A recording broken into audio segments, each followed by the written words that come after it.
Oke guys, kembali lagi di channel Ahaba. Kali ini gue akan nge-share bagaimana pemahaman tentang GraphQL ya. Karena sekarang sudah banyak banget bukan tentang ya. Sebenarnya sih GraphQL ini udah lama banget diterjunkan ya di dunia website. Nah sekarang gue akan ngebahas tentang apa itu GraphQL. Oke, yuk kita simak aja langsung ke Google-nya.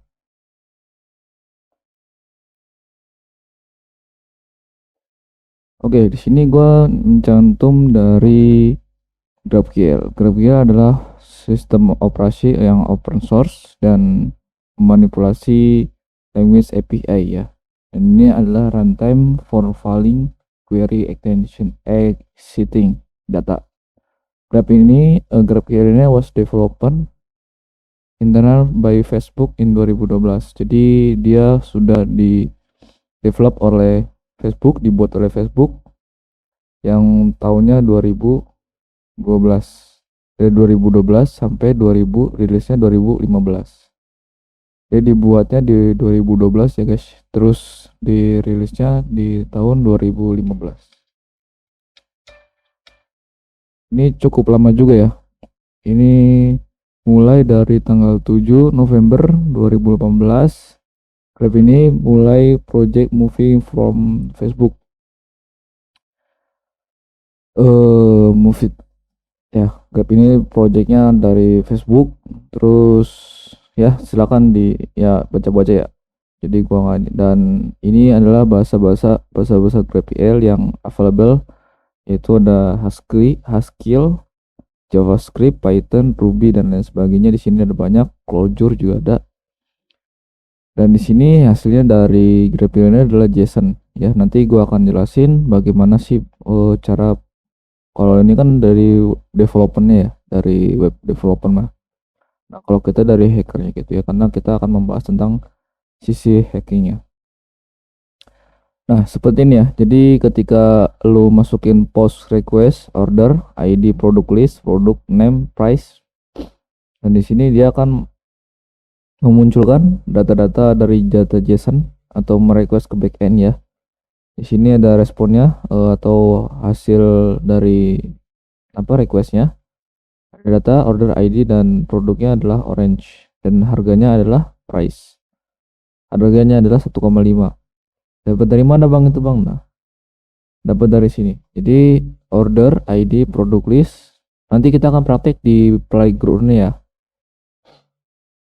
Oke, di sini ada name, ada price. Ya, di sini juga ada name, price. Jadi ketika lu masukin data seperti ini, dia akan memunculkan di bagian respon dan akan memunculkan data dari data JSON atau database-nya. Sepertinya kalau dari hacking tersebut ini sangat merugikan ya bagi si punya tokonya gitu ya, karena gampang, mudah, dan di atas. Tapi nanti gua akan bahas di video playgroundnya ya di selanjutnya gitu ya.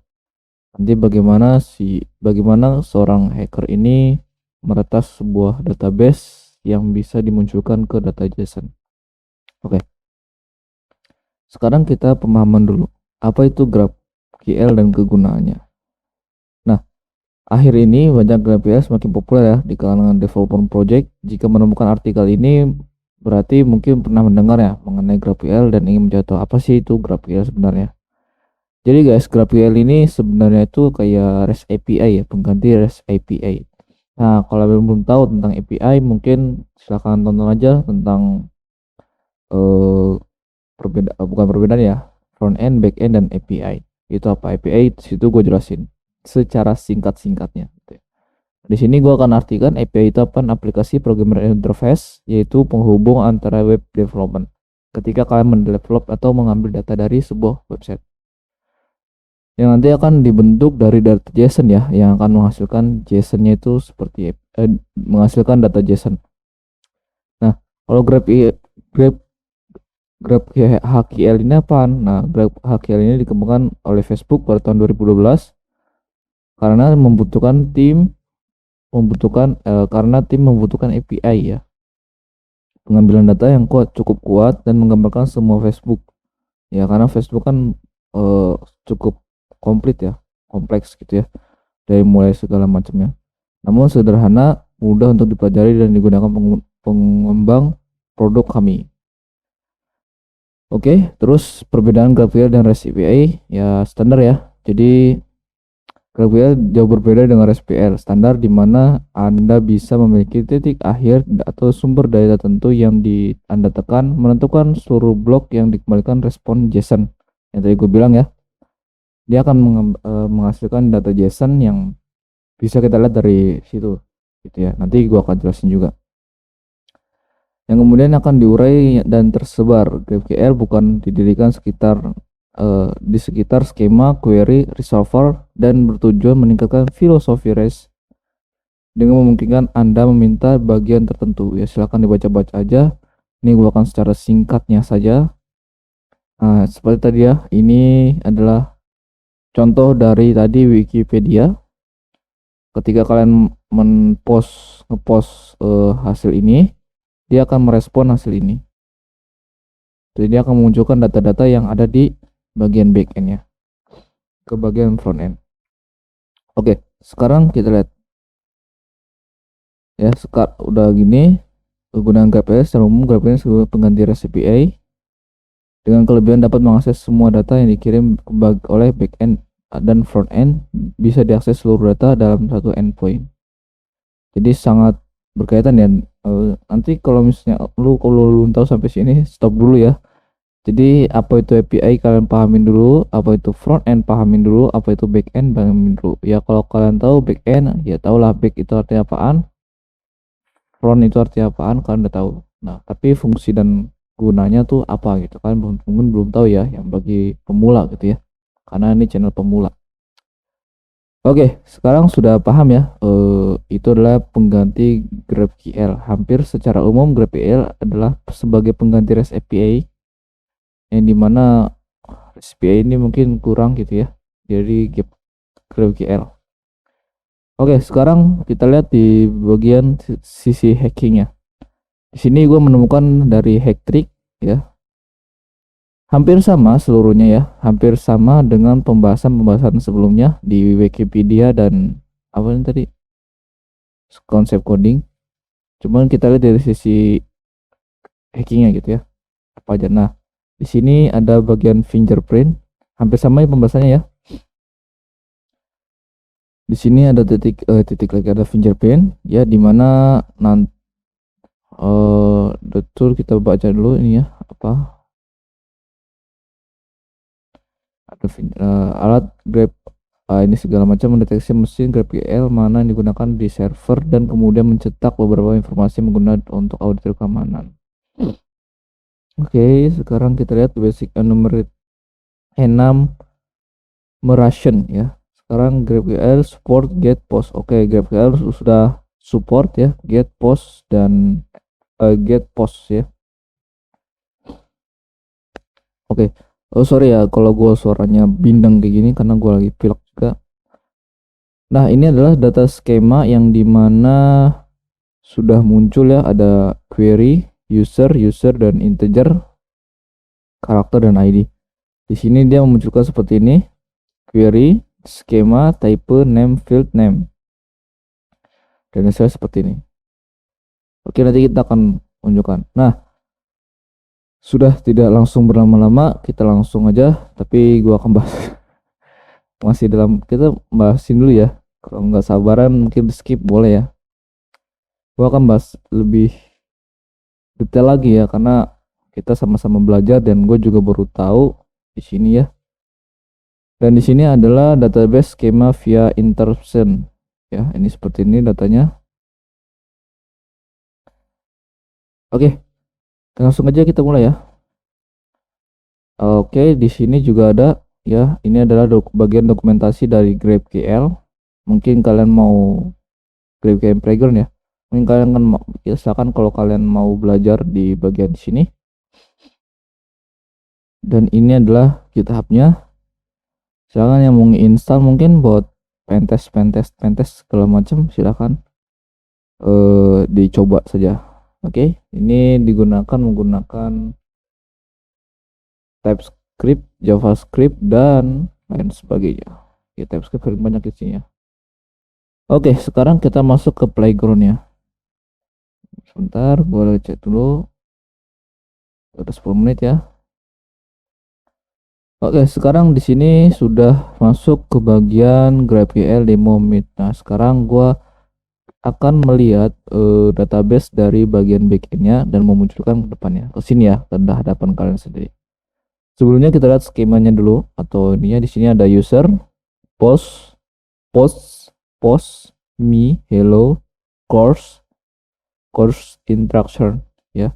Sekarang kita lihat di bagian user aja dulu ya. Kita lihat user, kita lihat ID. Nah, di sini adalah tipe detailnya, the ID color, dan ini representasinya unique identifikasi, dan dia emang tipe ID itu unik ya, dan beda. Kalau string atau name ini berupa name itu berupa data tekstual, karena berbeda-beda, ada yang sama, ada yang ini juga ada email, dan ini ada pembahasannya, email string, tipe string, kalau tipe data atau square. Nah, sekarang gue akan nge-share bagaimana cara memunculkan ID, name, email ya. Ketika gue akan nge-share di sini, ini ingat ya, ini cuman edukasi ya, apa namanya ya, gue ngelakuin sesuatu di sini itu ada labnya ya, dan udah teruji coba gitu ya. Jadi gue nggak asal main jebret-jebret gitu ya. Ya walaupun ada jebret-jebretnya, cuman gue udah terstruktur gitu. Sebagaimana mungkin harus gue riset dulu gitu sebelum gue coba, sebelum gue public, gue harus riset dulu terlebih dahulu. Oke, sekarang gue akan mencoba di bagian sini. Gue akan memunculkan, wait, gue akan memunculkan name-nya ya. Untuk name yang tadi di skema kita akan munculkan. Kita buat query-nya dulu. Query. Di sini kita pakai tipe muncul, terus kita menggunakan name.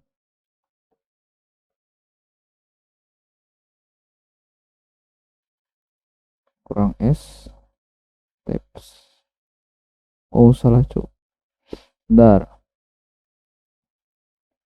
Kita buat ulang lagi ya. Query. Kita masukkan skemanya. Terus kita masukkan lagi typenya, types. Kita masukkan name. Nah, kita lihat ya di sini muncul atau enggak, dan hasilnya respon ya. Oke, di sini gue akan jelasin. Di sini ada query, skema, types, name. Kalau kita baca ini query-nya, tolong dong munculkan dari data skema yang berupa tipe yang bernamakan name. Dia akan memunculkan semua name-nya. Ada dari mulai name query, ada user, ada ID, ada string, ada post, ada boolean, ada tipe, type kit, field, input value, enum value, directive location. Dan dari masing-masing ini ada data JSON-nya. Nah, kita akan memunculkan nih di bagian-bagian ini, kita akan muncul satu persatu, bukan satu persatu sih ya, cuman gua akan memunculkan dari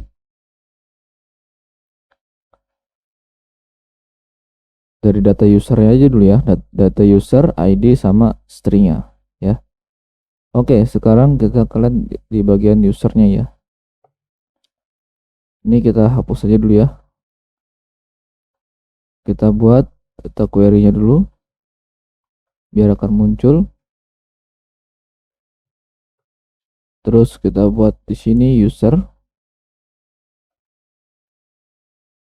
name. Nah, kalau misalnya ini muncul berarti benar ya. Ini codingannya seperti ini. Kita lihat ya. Jadi kita akan memunculkan ini ya, user, ID sama email ya. Email mana sini? Ada email nggak? Oh, oke, sekarang kita munculin dulu ya. Name dan akan memunculkan. Nah, ini adalah sebagian besar dari munculnya dari data backend ya. Ini datanya JSON. Nah, inilah yang sangat berbahaya kalau ketika kalian meretas database, memunculkan dari database dan menjual. Bahkan harga nelfon telepon aja sudah bisa sangat mahal ya. Oke, sekarang gua akan memunculkan emailnya. Nah, kan ini kan cuma nama nih. Di sini ada namanya, ada 3 orang, ada Andrew, Sarah, Mikhail. Oke, sekarang gua akan memunculkan emailnya sekarang, atau ini aja ID ya. Ini namenya segini ya. Ini namanya ada Andrew, Sarah, Mikhail. Kita tidak tahu nih ID-nya seperti apa dia untuk kita bisa munculkan. Karena kalau kita udah mengetahui ID atau nomor induk, semua data-data dari contohnya ini mahasiswa ya. Ini contoh mahasiswa, dia akan bisa melihat dari tagihan, nomor telepon dan lain sebagainya gitu ya. Karena nomor ID ini bersifatnya unik gitu ya, nggak ada cuma satu orang doang gitu yang punya. Dan itu nggak boleh copy paste. Oke, sekarang kita lihat. Oke, biar jelas kita di sini kasih name aja ya.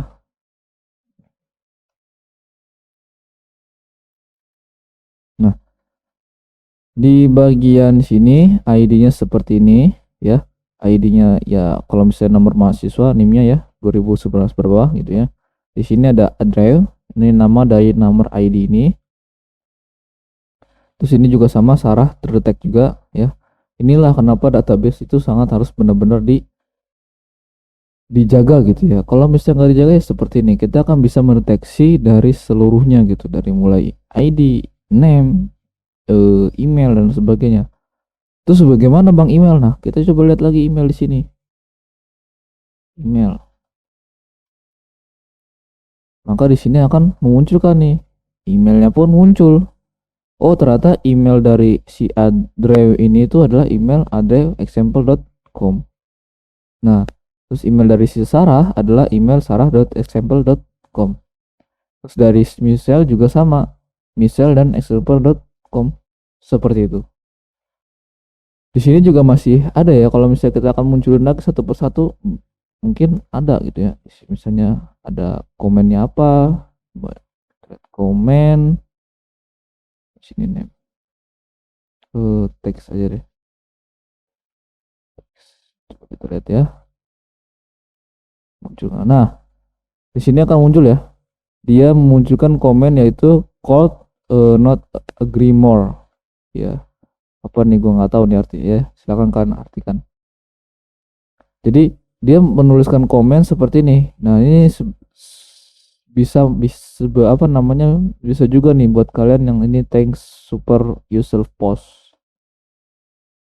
ya. Jadi bisa ketahuan dari sini, kita tahu oh si Adrew ini pernah komentar di bagian sini di data ini dan masuk ke database dan memunculkan gitu ya. Ini juga bisa kita munculkan lagi nih, lebih banyak lagi. Misalnya kita lihat di sini lagi, pilihan lagi, misalnya kita mulai post ya kan. Post di sini kita tulis name aja deh, atau ya name, publish aja. Coba kita. Nah, di sini muncul lagi nih, publish true. Ya, ada false. Jadi banyak ya, kalau misalnya kita muncul satu-satu, jadi banyak gitu, karena di skema ini banyak banget. Nah, itu ya salah satunya. Nah, sekarang terus bagaimana sih caranya kalau misalnya kalau kayak gini? Nah, ini salah satunya adalah menggunakan database. Database-nya harus diperkuat lagi, karena kalau misalnya sudah seperti ini sudah termasuk high ya. Ini sudah termasuk high gitu. Enggak, maksudnya dalam arti kerentanan yang high gitu ya. Seperti ini aja sudah bisa kebobolan gitu ya. Dan apalagi sampai email ID name-nya sudah terdetek seperti ini. Artinya kan apa? Kalau misalnya sudah satu aja nomor ini nih, email aja kalau misalnya kalau sudah terdetek password dan emailnya itu bisa mengambil data kalian. Makanya kenapa database itu sangat benar-benar dijaga benar-benar, apalagi kalau misalnya punya kunci atau segala macam, mending dikunci sekalian gitu ya, untuk bisa mengembangkan data seluruh masyarakat itu ya. Makanya di Indonesia mungkin seperti itu. Oke. Oke, sampai sini aja. Jangan lupa untuk like, comment, and subscribe, dan semoga bermanfaat. Terus belajar tentang apapun yang kalian suka, jangan patah semangat juga. Dan salam dan sampai jumpa. Bye bye.